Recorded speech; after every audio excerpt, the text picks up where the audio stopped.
Сайн байцгаана уу? Сайн шүтээс нэвтрүүлгийн зочноор шинжлэх ухааны технологийн их сургуулийн бизнесийн удирдлага хүмүүнлэгийн сургуулийн ахлах багш, технологи инновацийн залуу судлаачдын нийгэмлэгийн гүйцэтгэх захирал доктор Бурмаа оролцож байна. За та манай сонсогчдод хөрөл тоогоод 2021 эрдэм шинжилгээний урал удахгүй болох гэж байна. Энэ хурлын талаар товч мэдээлэл хүргэнэ. За баярлалаа. Эрхэм сонсогчдоо энэ өдрийн мэндийг хүргэе. За хөрөл тоогоод эрдэм шинжилгээний хурал нь 2004 оноос эхлээд өнөөдрийг хүртэл жил бүр уламжлал болгон зохион байгуулагдаж байгаа. За хурал маань бол энэ жил 11-р сарын 20-ны өдөр цахим хэлбэрээр зохион байгуулагдахаар төлөвлөгдсөн байна.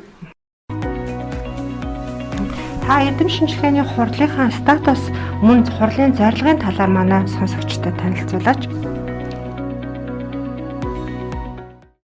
За хурал маань инженерчлэл технологи инновацийн салбар хурлын хувьд бол 2015 оноос эхлээд олон улсын статустай зохион байгуулагдаж эхэлсэн.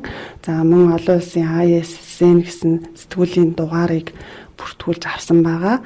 За хурлын маань гол зорилго бол залуу судлаачдынхаа эрдэм шинжилгээ судалгааны бүтээлийг олон нийтэд танилцуулах, үр дүнгийг хуваалцах, за тэгээд цаашлаад үйлдвэрлэл практикт нэвтрүүлэхэд нь бизнесийн болон төрийн байгууллагуудтай холбож өгөх гүүр дамжлага нь болох улмаар олон улсад бүтээлээ танилцуулах, тусламж үзүүлэх зорилготой. Инженерчлэл технологийн салбар хуралдаанаас гадна бас хэд хэдэн салбар хуралдаанууд болдог.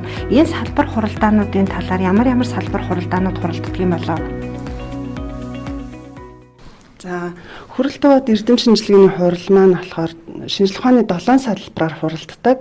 За үүнд анагаах ухааны салбар, байгалийн ухааны салбар, газар зүй геологийн салбар, нийгмийн шинжлэх ухааны салбар, хөдөө аж ахуй биотехнологи, технологи, инженерчлэл, инновацийн салбар, тэгээд өнгөрсөн жилээс эхлээд эдийн засаг бизнесийн удирдлагын салбар хуралдаан бол нэмэгдсэн байгаа. Тухайлбал анагаахын шинжлэх ухааны салбар хуралдааныг бол анагаахын шинжлэх ухааны үндэсний их сургуулийн эрдэмтэд судлаачид хариуцсан зохион байгуулдаг. За тухайн салбарын 35 хүртэл насны залуучуудын бүтээлийг бол хүлээн авч хилэлцүүлж олон түмэнд хүргэдэг байгаа. За байгалийн ухааны салбар, геолог, газар зүйн салбар, хөдөө аж ахуй биотехнологийн салбар хуралдаануудыг бол шинжлэх ухааны академиас хариуцсан зохион байгуулдаг. Инженерчлэл технологи инновацийн салбар хуралдааныг бол шинжлэх ухааны технологийн их сургууль, технологи инновацийн залуу судлаачдын нийгэмлэг бол хамтран зохион байгуулдаг. За нийгмийн шинжлэх ухааны салбар хуралдааныг бол Монгол Улсын их сургуулийн бизнесийн сургууль хариуцсан зохион байгуулдаг. За мөн эдийн засаг бизнесийн удирдлагын салбар хуралдааныг санхүү эдийн засгийн их сургууль бол хариуцаж гол зохион байгуулалтыг нь хийдэг. Нэгдсэн удирдлагаар нь Монголын залуу эрдэмтдийн холбоо бол хангаж ажилладаг байгаа. Хөрөл тоогоод эрдэм шинжилгээний хурал маань энэ жил 17 удаагаа зохион байгуулагдаж байгаа. Ер нь бол манай эрдэм шинжилгээ судалгаа хийж байгаа залуу эрдэмтэд төдийгүй эрдэм шинжилгээ судалгааны бүх салбарт ажиллаж байгаа хүмүүсийн хүсэж хүлээдэг юм нэр хүндтэй томоохон хурал. Тэгэхээр энэ хуралд оролцох байгаа хүмүүс яг ямар дараалтаа яаж оролцох юм бол хурлын зохион байгуулалт яаж явагдах вэ? Энэ жил хурал маань түрүү жилх шиг багц цахимаар явагдах уу? Яаж явахаар төлөвлөж байгаа вэ? За залуучууд маань залуу судлаачдын оюуны олимп гэж нэрлэгддэг бас энэхүү эрдэм шинжилгээний уралдаанд хуралд бол оролцохдоо 10 дугаар сарын 22-ны дотор бол бүтээлээ хурлын вебсайтаар дамжуулан илгээн. За эхний шатанд ирүүлсэн бүтээлүүд дээр peer review хийсний үндсэн дээр 11 сарын 1-нд эхний шатны шалгаруулалтын дүн гараад хурлын сэтгүүлд хэвлэгдэх боломжтой шаардлага хангасан бүтээлүүдийг тодруулна. Үүний дараа дахин шалгаруулалт хийгээд 3 дугаар шатанд хилцүүлэх боломжтой илтгэлүүдийг бид нар сонгон шалгаруулдаг. За ингээд энд бол жилд дунджаар нэг 10-аас 12 шилдэг судлаач илтгэлийг бол хэлэлцүүлдэг байгаа. За хэлэлцүүлэг маань бол 11 сарын 20-ны өдөр болно.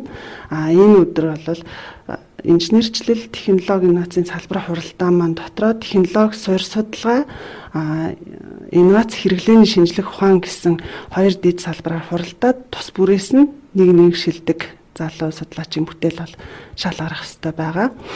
Хурлын зохион байгуулалтын хувьд энэ жил цахим хэлбэрээр зохион байгуулалтаар төлөвлөсөн байгаа.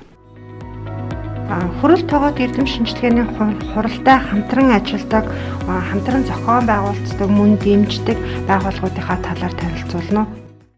Гол хамтран зохион байгуулж байгаа байгууллага маань Монголын залуу эрдэмтдийн холбоо байгаа. За мөн санхүүжилтээр хангаж байгаа за шилдэг судлаачдыг судалгааны грантаар нь шагнаж урамшуулдаг боловсрол шинжлэх ухааны яам байна. За мөн үүнээс гадна бизнесийн байгууллагууд бид нартай бол жил бүр хамтран ажилладаг. Үүнд тухайлбал iTools хувьцаат компани байна. Сүүлийн 3 жилийн турш бол залуу судлаачдыг мэдээллийн технологийн чиглэлийн бүтээгдэхүүн үйлчилгээгээр шагнаж урамшуулах, хамтран ажиллах саналуудыг тавих их мэтээр бол урамшуулж ажилладаг. Мөн чагдарж авсан бол анх зохион байгуулагдсан жилээс эхлэн жил бүр тусгай байрын залуучуудыг шагнаж урамшуулан ажилладаг. За мөн хамгийн чухал нэг гол зохион байгуулагч маань бол шинжлэх ухааны технологийн их сургууль байгаа. Хурлын заал болон хэвлэлийн зардал хурал зохион байгуулагчид нь шүтээсийн багш нар байгаа учраас гол хүний нөөцөөр сангаж ажилладаг байгаа. Тэгэхээр тухайн хуралд оролцоод өндөр амжилт гаргаад шалгарсан эрдэм шинжилгээ судалгааны ажлаараа шалгарсан судлаачдаг бол урамшуулдаг байгаа. Энэ урамшууллын талаар та танилцуулбал. За нийт 7 салбар хуралдаанаас бол нийтдээ 14 шилдэг залуу судлаачид шалгардаг. Инженерчлэл технологи инновацийн салбар хуралдаанаас 2 шилдэг залуу судлаач шалгарна. Тэдгээр судлаачид маань боловсрол шинжлэх ухааны сайдын нэрэмжит судалгааны грант болох 4 сая төгрөгөөр тус бүртээ шагнуулна. За үүний дараа бол ивент итгэгч байгууллагуудын сая 500-аас 2 сая төгрөгийн тус бүр шагналын сантай шагналаар урамшуулдаг. Хурал тоогоод эрдэм шинжилгээний хурал маань олон улсын хурал шүү дээ. Тэгэхээр ер нь өмнө нь ямар улс орноос ямар судлаачид оролцож байсан бол энэ жил хаанаас ямар судлаачид оролцохоор төлөвлөж байгаа бол та энэ талаар мэдээлэл өгнө үү? За өмнөх жилүүдэд Оросын албаны улс Бурятаас бол жил болгон оролцдог. За мөн бүгд найрамдах хятад улсад суралцж байгаа залуучууд болон гадаад залуучууд мөн оролцдог. Япон, Солонгос, Австралиас бол залуучууд өргөнөөр оролцдог байгаа.